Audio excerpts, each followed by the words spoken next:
भीतर बगला मारी एक से दिख था ये भीतर बगला मारी मोर गुला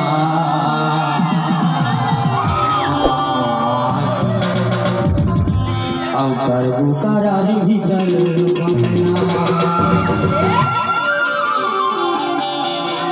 इमी दरबार के हमारे और परिवार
सही कहा कि जिनकी तो ठिकाना नहीं होवे फुर्सत तो लगे था कि सासू का पिंजरा पता नहीं कब टूट जाएगा।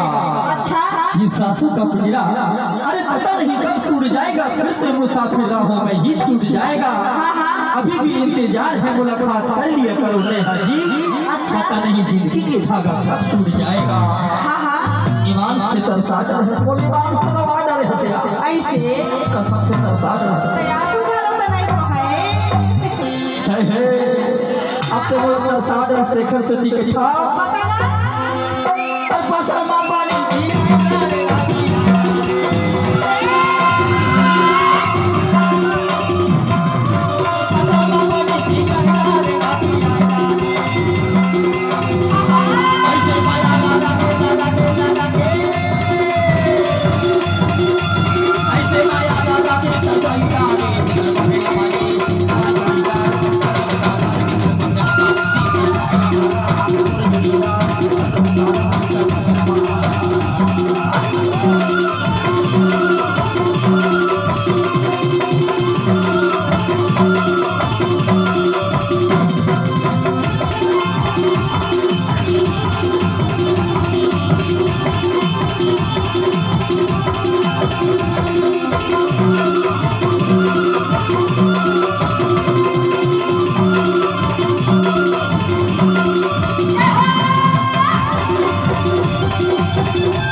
गोठ की गोठ में बिठिया देते कि हम आया वाली।